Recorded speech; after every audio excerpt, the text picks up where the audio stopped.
اعوذ باللہ من الشیطان الرجیم بسم اللہ الرحمن الرحیم۔ مولا کائنات حضرت امیر المومنین علی ابن ابی طالب علیہ السلام کے مجموعہ کلام نہج البلاغہ کے پہلے باب کا خطبہ نمبر 183 اور اس کا دوسرا حصہ۔ مولا فرماتے ہیں اور ستونوں پر اس کی بنیاد رکھی ہے، اس کے بنانے میں کوئی بنانے والا اس کا شریک نہیں ہوا، اور نہ اس کے پیدا کرنے میں کسی قادر و توانا نے اس کا ہاتھ بٹایا ہے۔ اگر تم سوچ و بچار کی راہوں کو طے کرتے ہوئے اس کی آخری حد تک پہنچ جاؤ تو عقل کی رہنمائی تمہیں بس اس نتیجے پر پہنچائے گی کہ جو چونٹی کا پیدا کرنے والا ہے وہی کھجور کے درخت کا پیدا کرنے والا ہے، کیونکہ ہر چیز کی تفصیل لطافت و باریکی لیے ہوئے ہے، اور ہر ذی حیات کے مختلف اعضاء میں باریک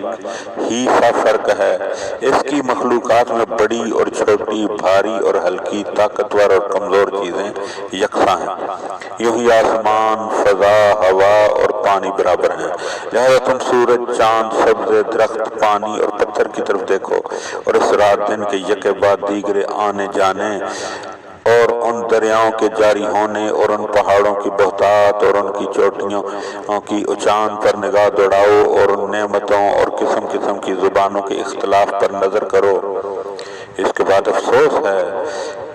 ان پر کہ جو قضاء و قدر کی مالک ذات اور نظم و انضباط کے قائم کرنے والی ہستی سے انکار کریں۔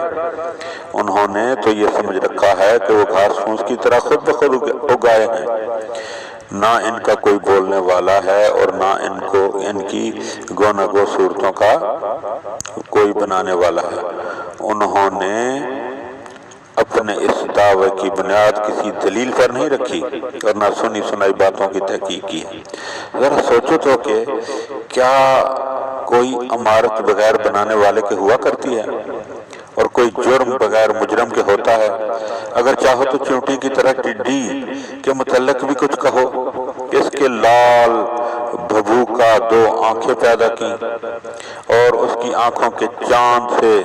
دونوں حلقوں کے چراغ روشن کیے، اور اس کے لیے بہت ہی چھوٹے چھوٹے کان بنائے، اور مناسب و معتدل منہ کا شگاف بنایا، اور اس کے حس کو قوی اور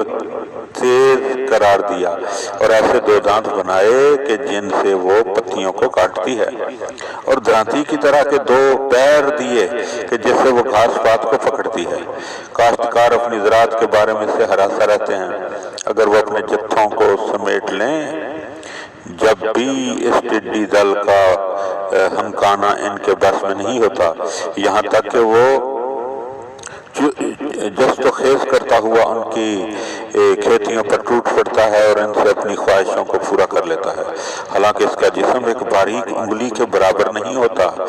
پاک ہے وہ ذات جس کے سامنے آسمان و زمین میں جو کوئی بھی ہے خوشی یا مجبوری سے بہر صورت سجدہ میں گرا ہوا ہے، اور اس کے لیے رخسار اور چہرے کو خاک پر مل رہا ہے، اور عجز و انکسار سے اس کے آگے سرنگوں ہے،